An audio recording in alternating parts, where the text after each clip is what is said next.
Olá pessoal, sejam muito bem-vindos ao nosso canal, o canal Direito do Endividado. E hoje, nesse episódio, nós vamos tratar sobre um assunto especial, desconto de campanha. Aquele tão sonhado 90% de desconto sobre as dívidas. Mas antes disso, roda a vinheta.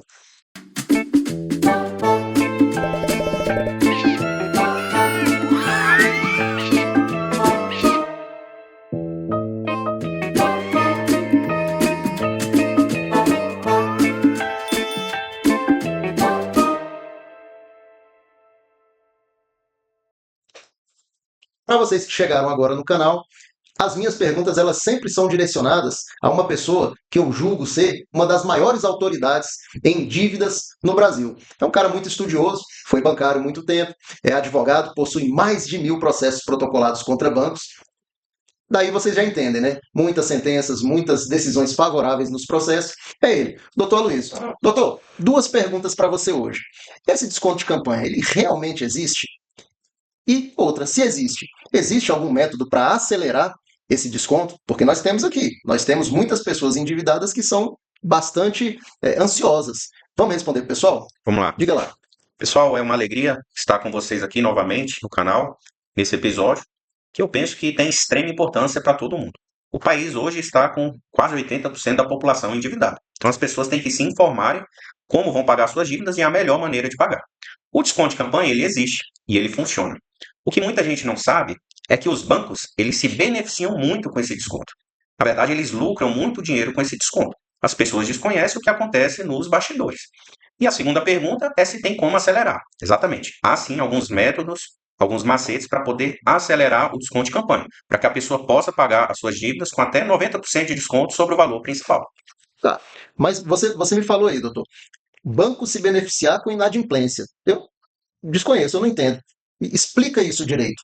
Vamos lá. Existe uma resolução do Banco Central que diz o seguinte: toda vez que um banco concede empréstimo, concede crédito, ele tem que ficar de olho, porque se aquele empréstimo entra na inadimplência por um período, ele é obrigado a pegar um pedaço daquele valor e transferir para uma conta de segurança, uma conta de reserva, para poder não desestruturar aí o sistema bancário.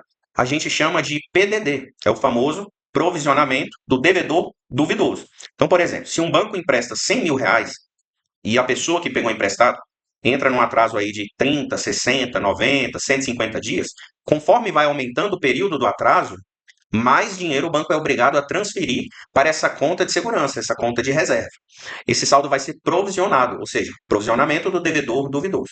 Então, para que vocês tenham uma ideia, um empréstimo aí que está levando 151 dias de atraso, o banco já é obrigado a alocar ali 70% do valor daquilo que ele emprestou nesse fundo, né, nessa conta de reserva de segurança. A partir de 180 dias de atraso, o banco já é obrigado a provisionar 100% do valor que ele emprestou. Num primeiro momento, você fica até com pena do banco. Você pensa, poxa, então ele empresta dinheiro para o camarada não paga, e ele é obrigado a pegar todo esse valor e colocar nessa reserva? Sim, ele é obrigado. Mas as pessoas não entendem como funciona isso nos bastidores. Isso aí é uma verdadeira maquiagem, porque praticamente todo esse valor que ele está alocando nesse fundo, ele vai receber de volta no mesmo ano. Então, o valor da inadimplência real é um valor baixíssimo. E eu vou conseguir explicar aqui para vocês como funciona. Exatamente. O valor ele vai para esse fundo, mas ele volta dentro do mesmo período, que a gente chama, né, de período do ano financeiro, que compreende ali o ano do balanço geral do banco. Então, ele praticamente não vai sentir impacto sobre essa inadimplência. E, além disso, a inadimplência real ela é baixíssima. Ela vai reduzir aí num patamar de 4% do valor que ele deixou de receber. Caramba, tudo isso você aprendeu ali dentro, trabalhando no banco, nessa área, doutor? Dentro do banco, eu trabalhei muitos anos na área de desconto de campanha, que é essa área de até 90% de desconto. E por conta disso, nos processos judiciais que eu atuei, e todo o trabalho que nós fazemos aqui no direito do endividado, é orientando as pessoas que paguem suas dívidas através do desconto de campanha, que é esses 90% de desconto. Agora, claro, existem aí macetes, orientações, tem empréstimo que vale a pena fazer isso, tem empréstimo que não vale a pena fazer isso, tem devedor que vale a pena fazer isso, tem devedor que não vale a pena fazer isso. Talvez hoje não vai dar tempo de dar todos esses detalhes, mas se ficar alguma dúvida, você vai clicar no link aí da descrição do nosso canal e vai baixar a nossa biblioteca do endividado. É uma ferramenta que nós construímos para auxiliar você a seguir os passo a passo até chegar no famoso desconto de campanha.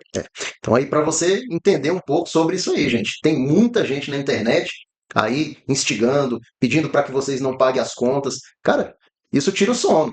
A pessoa, quando ela não tem condições de pagar uma conta, ela tem que saber qual a conta que ela tem que deixar de pagar. E aqui, a informação, ó, é aqui. Vamos lá, doutor, como é que é isso? Voltando ao assunto da lucratividade do banco, eu preciso informar o seguinte: o banco ele tem um faturamento anual bruto. Um exemplo, o Itaú faturou ano passado na ordem de 40 bilhões. Seria mais ou menos isso. Cada banco tem ali uma estimativa, né, de quanto vai faturar no ano. Se a gente pega uma média geral dos bancos, geralmente um banco ele aloca nesse fundo de reserva 25 a 30% do seu faturamento. 25 a 30%. Parece muito dinheiro, mas como eu falei, esse dinheiro volta. Por que ele volta? Vou explicar aqui para vocês. Esses 30% que estão alocados nessa reserva de segurança, que vão para, ali no caso, o provisionamento do devedor duvidoso, aquele dinheiro que está ali parado, aquela dívida que deixa de ser paga, que a gente chama de ativo financeiro, é um valor que o banco tinha como um ativo positivo. Ele vai se tornar um ativo negativo. O cliente deixou de pagar. O cliente deixou de pagar. Esse ativo bancário, ele pode tomar três destinos, três destinações. A primeira destinação é exatamente quando o banco concede esse desconto de campanha. Então, você, devedor, passado aí um tempo, acima de 180 dias, pode durar um ano, 2, 3, 4, não importa. Se o banco te oferece esse desconto de até 90%, no dia que você pagar essa dívida, aquele mesmo valor que foi provisionado no fundo, ele vai voltar para o patrimônio líquido do banco. E muita gente não sabe disso. Vamos lá. A segunda destinação é quando ele vende essa dívida para uma securitizadora. É uma empresa que vai comprar essa dívida por poucos centavos. Por exemplo, a cada R$ 1 de dívida, o banco vai vender ali por 3, 4, 5 centavos para uma securitizadora. E essa securitizadora ela vai se encarregar de cobrar a pessoa que está devendo o banco. Seria a segunda destinação. Já a terceira destinação é quando o banco consegue chamar a pessoa para uma renegociação. O problema é que aquela dívida ela vai dobrar, triplicar ou quadriplicar. Ou seja, se a pessoa devia R$ 100.000, dependendo do acordo que fizer, a gente sabe que não é um acordo, toda renegociação, no fundo, é um novo empréstimo que vai ser feito. Essa dívida ela vai alavancar, vai dobrar, vai triplicar de valor. E esse é o melhor dos mundos para o banco. Então, tanto faz se o banco dá o desconto de campanha, se o banco vende a dívida para uma securitizadora, ou se o banco ele consegue renegociar essa dívida com o mesmo cliente, aquele valor que ficou provisionado lá no PDD, no fundo de reserva, ele volta para o cofre do banco, ele volta para o seu patrimônio líquido. E o que ninguém sabe é o seguinte, esse valor que voltou para o banco, ele pode pegar esse mesmo valor e emprestar até 10 vezes a quantidade desse valor para uma pessoa nova. Então o banco ele nunca sai perdendo. E se você me pergunta, tá, mas isso tudo se dá num prazo de um ano? Não, não acontece assim. Vamos supor que ao longo de 2, 3, 4 anos, essas três situações vai acontecer. O banco ele vai dar o desconto de campanha, em vários casos. O banco vai vender a dívida para uma securitizadora, em vários casos. E também vai fazer renegociações de valores alavancados, em vários casos. Se você junta essas três situações ao longo dos últimos anos, 2, 3, 4 anos, e joga tudo isso para o ano atual, o ano civil, o ano financeiro que o banco está vivendo, então daqueles 30% que ele alocou nessa reserva de segurança, 27% vai voltar no mesmo ano, entre 26% e 27%. Então a inadimplência real de um banco não é 30%, como é um valor destinado ao fundo. Na verdade, é só 4%. Essa inadimplência, na média dos bancos do Brasil, fica entre 3% e 4%, a inadimplência real. Agora, se você perguntar, mas o banco perde muito com isso, com essa inadimplência de 4%? Não, ele não perde. Por quê? Como a inadimplência está em 4%, isso torna o crédito no Brasil muito caro. Então, por isso que os juros aqui no Brasil são altíssimos, por conta dessa inadimplência de 4%.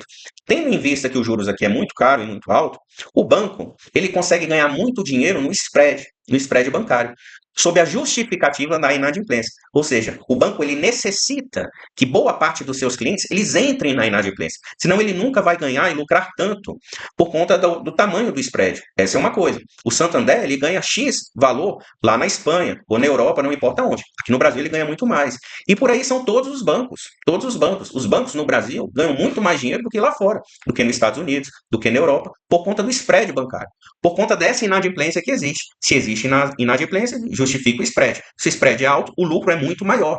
Então os bancos aqui eles sempre se dão muito bem.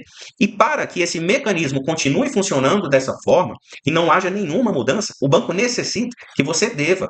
Ele necessita disso, isso ninguém sabe. E ele necessita também conceder descontos de campanha, porque é como se fosse um tripé, tem que andar junto às três pontas. O desconto de campanha, a venda para uma securitizadora e as renegociações. Esses três pés andando junto, e eles vão gerar um equilíbrio. Qual o equilíbrio? Do desenho macroeconômico. Assim, o banco no Brasil vai lucrar muito mais e a inadimplência, que se julga no patamar de 30%, que é o valor alocado no fundo, vai cair para 4%. E assim eles continuam com a lucratividade alavancada, altíssima. Rapaz, que coisa, né? Então, para aquele ouvinte que está ali, para vocês que estão vendo tudo isso, a dica de ouro aqui é não faça renegociações. Gente, você renegociar a sua dívida, você está assinando um termo de confissão de dívida de um valor duplicado, triplicado da dívida que você tinha. E isso, até mesmo para os órgãos de proteção ao crédito, ele renova para mais 5 anos ele ficar exposto nesses grandes cadastros de inadimplentes, né? O que deve ser dito aqui é o seguinte, por exemplo, você que deve, o banco que está devendo, você tem que escolher que tipo de pessoa você vai ser diante dessa situação de fragilidade financeira. Você vai ser aquele que vai pagar sua dívida com desconto de campanha, ou possivelmente pagar sua dívida direto com uma securitizadora, que é praticamente a mesma coisa, ou vai renegociar. Se renegociar, a dívida é alavancada. Então, qual tipo de personagem você vai encarar, você vai se tornar com essas informações? O que talvez as pessoas precisam investigar melhor é como chegar até esse desconto de campanha. Isso. Porque não é todo tipo de dívida que permite esse desconto, e tem algumas que vale a pena você encarar. Possivelmente, para acelerar isso, você vai ter que deixar o banco de castigo, você vai ter que dar uma pausa, você vai ter que brecar essa dívida, pausar o pagamento dessa dívida. Mas não é todo mundo que consegue. Se o empréstimo é com débito direto na conta, tem que suspender esse empréstimo. Nós, na biblioteca do endividado, temos ali o passo a passo para suspender esses empréstimos. Era exatamente isso. Doutor, o caminho, o passo a passo, aonde o pessoal que está assistindo encontra isso? Para cada dívida, há um tratamento, que não vai dar tempo de falar porque é muita coisa. Então, cartão consignado é um tratamento, empréstimo com débito em conta é outro tratamento, aquele cartão de crédito que obrigatoriamente debita na conta é outro tratamento. Então, há um passo a passo para cada um. Na biblioteca do endividado, você vai ter acesso a esses vídeos. Vale muito a pena, viu, pessoal? Não estou aqui fazendo propaganda, mas é um valor aí de R$ 8, R$ 9 por mês. Então, cabe no bolso Cabe no bolso de qualquer um endividado. de qualquer brasileiro. Mas, independente disso, é o que eu estou falando. Existem aí algumas dicas, empréstimos com dado garantia de algum bem penhorável, talvez não valha a pena. Você não vai cometer essa loucura de pausar, entendeu? Outros empréstimos vale a pena pausar, mas você tem que tomar algumas medidas para que consiga pausar. E, dentre outras dicas, para acelerar esse desconto de campanha. Quem nunca ouviu falar aí nos descontos que estão vindo do Serasa, né? Um boleto, um valor baixíssimo para quitar a dívida. É uma maneira de resolver. Ali já está o desconto de campanha. Aí tem gente que fica com medo por causa do registrato, uma lista negra do Banco Central. Existe, mas não é bem como as pessoas falam. Tem duas maneiras de sair do registrato, tanto por caminho administrativo como judicial, de forma simples, né, pelo juizado de pequenas causas, que nem precisa de advogado. Na biblioteca vai ter modelos, né, para poder ingressar nas pequenas causas e tirar o nome do registrado, dentre outras coisas. Então, fazendo isso da maneira correta, da maneira responsável, com cuidado, tomando as melhores escolhas, tem sim como acelerar esse desconto de campanha. Você precisa se posicionar hoje, né, como consumidor no mercado, no cenário brasileiro. Se você vai pagar a sua dívida com desconto, para ser reinserido na sociedade de consumo, ou se você vai ser vítima aí de uma renegociação. E, lamentavelmente, aí a dívida ela dobra, ela triplica, né? Ela quadriplica. O produto bancário mais vendido hoje no Brasil ainda é o cartão de crédito.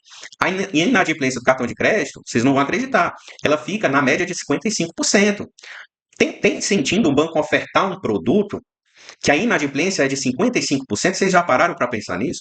Se ele não tiver um interesse por trás, ele nem mexeria mais com isso, né? É óbvio, dos 55% do pessoal que não paga o cartão, aqueles 45% que pagam, ou seja, na verdade, os que não pagam e renegocia, já paga todo o produto bancário, o valor que vale a pena para o banco, daqueles que estão em dia, pagando só o valorzinho da anuidade. Então, o banco não é besta, não é bobo. Há toda uma métrica, uma média, né, do valor de cada produto, mas que estima-se isso, né, que de 30% de valores destinados ao fundo, só 4% é valor real de inadimplência e justifica todo o desenho do sistema bancário brasileiro, que lucra muito no spread e continua avançando e necessitando que mais e mais brasileiros, muitas vezes, entrem na inadimplência e boa parte deles liquide com desconto de campanha, o banco também precisa disso, mas que boa parte deles entre na famosa renegociação, alavancando o valor da dívida. Que maravilha. É isso, pessoal. Aqui, devido à escassez de alguma educação financeira no nosso país, para quem tiver interesse aí em buscar no link aí essa biblioteca, eu acho válida. Alguma consideração, doutor? É só isso, desejo boas-vindas para quem não conhece o nosso projeto. O Direito do Endividado está há muitos anos ajudando as pessoas a saírem das dívidas. Se inscreva no nosso canal, toca o sininho, deixa o like, permita que esse conteúdo chegue ao máximo de pessoas que estão precisando de ajuda. É isso aí. Pessoal, um grande abraço para vocês e até a próxima. Até mais.